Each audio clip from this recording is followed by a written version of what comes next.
Hello, चलिए जानते हैं मैग्नेटिक और नॉन मैग्नेटिक सब्सटेंसेस को। Also we will be understanding about the attraction and repulsion between the poles of the magnets. इसके अलावा हम कंपास को देखेंगे, उसके स्ट्रक्चर को समझेंगे, यूज़ को समझेंगे और साथ में लास्ट में देखेंगे स्टोरेज ऑफ मैग्नेट। एक छोटी सी एक्टिविटी है। देखिए, मैंने एक लकड़ी का टुकड़ा लिया है और एक मेटल पीस लिया है। मैं एक बार मैग्नेट यूज़ करूँगी और आप देखिए कि ये कैसे रिएक्ट करता है एक बार मैग्नेट को जब मैं इसके पास ला रही हूँ। तो मैं नॉर्थ पोल को पास ला रही हूँ और वुडन पीस में कोई रिएक्शन नहीं है। मैं साउथ पोल को पास ला रही हूँ तो भी कोई रिएक्शन नहीं है। दैट मीन्स कि ये बिल्कुल भी रिस्पॉन्स नहीं कर रहा है, ना अट्रैक्ट हो रहा है ना रिपेल हो रहा है एक मैग्नेट से। तो ऐसे सब्सटेंसेस जो कि अट्रैक्ट नहीं होते हैं मैग्नेट से, उन्हें हम कहते हैं नॉन मैग्नेटिक सब्सटेंसेस। सेम ऐसे ही जो हमारा मेटेलिक पीस है, इसके पास भी हम बार मैग्नेट को ला के देखेंगे कि कैसे रिएक्ट कर रहा है। मैंने एक पोल पास किया, ये अट्रैक्ट हो गया। दोबारा देखिए, मैं एक एंड इसका मैग्नेट का पास ला रही हूँ और ये मूव कर जा रहा है मैग्नेट की तरफ। अगर मैं दूसरा पोल पास लाऊं तो देखिए ये फिर से अट्रैक्ट हो रहा है। तो ये वुडन पीस से अलग तरीके से रिएक्ट कर रहा है, ये मैग्नेट की तरफ अट्रैक्ट हो रहा है। ऐसा कोई भी सब्सटेंस जो मैग्नेट की तरफ अट्रैक्ट हो सकता है उसे हम मैग्नेटिक सब्सटेंसेस कहते हैं। अब हम देखते हैं कि अगर दो मैग्नेट्स को पास लाए तो क्या होता है। यहाँ पे मैंने बार मैग्नेट लिया है, एक दूसरा बार मैग्नेट मैं इस मैग्नेट के पास ला रही हूँ। आप नोटिस कर सकते हैं कि दोनों ही साउथ पोल को मैं पास लाने की कोशिश कर रही हूँ, बट दोनों एक दूसरे से दूर भाग रहे हैं। जबकि मैं नॉर्थ पोल के पास जब साउथ पोल को लेके आई तो ये अट्रैक्ट हो गए, एक दूसरे से ये चिपक गए हैं। तो आपने नोटिस किया कि जो अनलाइक पोल्स होते हैं, अनलाइक मतलब दोनों एक जैसा ना हो, एक दूसरे से डिफरेंट है, यानी कि नॉर्थ और साउथ, ये दोनों को जब पास ला रहे हैं तो ये एक दूसरे की तरफ मूव कर रहे हैं। इसका मतलब ये अट्रैक्ट हो रहे हैं। तो ये जो फेनोमेना है इसको अट्रैक्शन ऑफ अपोजिट पोल कह सकते हैं या अट्रैक्शन ऑफ मैग्नेटिक पोल्स कहते हैं।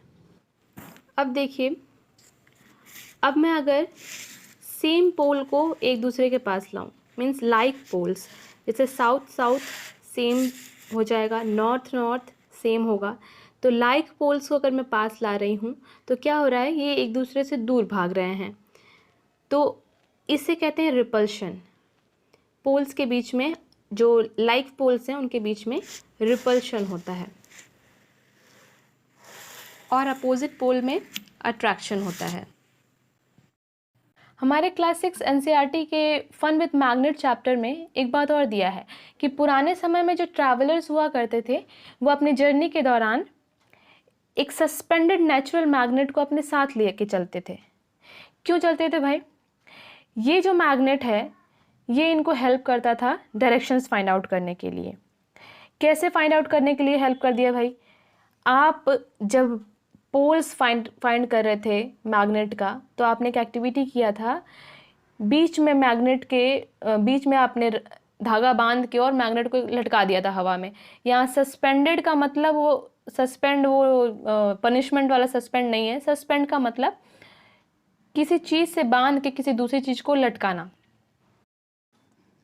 तो जब आप मैग्नेट को फ्रीली सस्पेंड करते हैं तो आप नोटिस करते हैं थोड़ी देर बाद जब वो रेस्ट में आता है तो उसका एक एंड जो है वो अर्थ के नॉर्थ की तरफ डायरेक्ट कर रहा होता है और दूसरा जो है वो अर्थ के साउथ डायरेक्शन की तरफ ओरिएंटेड रहता है। इसी आधार पे ट्रैवलर्स भी चारों डायरेक्शन को फाइंड आउट कर लेते थे। कैसे? आप जानते हैं कि नॉर्थ मैग्नेट बता रहा है और नॉर्थ के राइट साइड में आपका होता है ईस्ट और नॉर्थ के लेफ्ट साइड में होता है वेस्ट। तो मैग्नेट ने इस तरह से ट्रैवलर्स को हेल्प किया। बाद में एक ऐसा ही इंस्ट्रूमेंट डेवलप किया गया जिसका नाम दिया गया कंपास। आप देख रहे हैं एक छोटा सा बॉक्स होता है, ऊपर का जो हिस्सा है वो ग्लास से कवर होता है और बीच में एक मैग्नेटाइज्ड निडल पाइवोटेड रहता है। पाइवोटेड जो वर्ड है इसको आप पहले भी सुन चुके हैं। मैंने जब बोन्स पढ़ाए थे उस टाइम पे पाइवोटल जॉइंट आपने जाना था। पाइवोटल जॉइंट क्या होता है? जो फ्रीली मूव कर सकता है। सेम उसी तरीके से यहाँ पे भी एक मैग्नेटाइज्ड नीडल को बीच में रखा गया है। ये सेम उसी तरीके से है जैसे सस्पेंडेड नीडल हमने इससे पहले देखा। तो कंपास के अंदर में जो ये नीडल है ये सेम वैसे ही डायरेक्शन बताता है जैसे कि हमारा पहले वाला सस्पेंडेड मैग्नेट जो है वो काम करता था।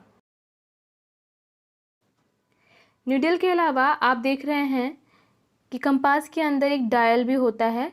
जैसे आप घड़ी के अंदर देखते हैं वैसे ही यहाँ पे भी मार्किंग की गई है अपने सारे डायरेक्शंस की।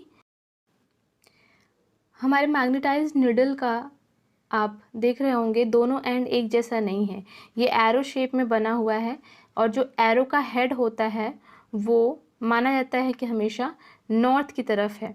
उसको फिक्स हम मान लिए हैं कि वो जो एरो का हेड है वो नॉर्थ को डायरेक्ट कर रहा है। इसलिए जब भी हमारा कंपास रेस्ट में आता है तो हम इस कंपास को ऐसे रोटेट करते हैं कि नॉर्थ साउथ डायरेक्शन इस एरो के अलोंग आ जाए और उसके बाद में हम बाकी सारे डायरेक्शंस उसके रिलेटिवली फाइंड आउट कर लेते हैं। बहुत सारी बातें आपने समझी। आपको ये भी जानना ज़रूरी है कि जब मैग्नेट यूज़ में नहीं है तो उसे स्टोर कैसे करना चाहिए। अगर आप सही तरीके से उसे स्टोर नहीं कर रहे हैं तो उसकी मैग्नेटिक प्रॉपर्टी खो सकती है। तो देखते हैं कि मैग्नेट को कैसे रखना चाहिए। नॉन मैग्नेटिक सब्सटेंस का कंटेनर लेना है, उसके अंदर में मैग्नेट को रखना है। ध्यान देना है पोल्स के डायरेक्शन का। मैंने यहाँ पे पहले बार मैग्नेट को जब रखा तो साउथ पोल को ऊपर और नॉर्थ पोल को नीचे रखा है। अब डायरेक्शन ध्यान देते चलिएगा। इसके बाद आपको एक वुडन बार रखना है। आप प्लास्टिक बार भी यूज़ कर सकते हैं, वुडन पीस ज़्यादा यूज़ होता है।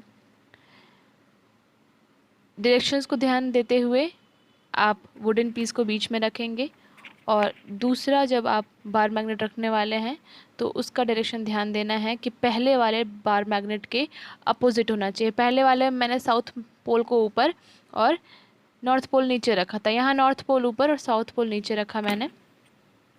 एक मेटलिक पीस को आपको पोल पे लगाना है दोनों साइड।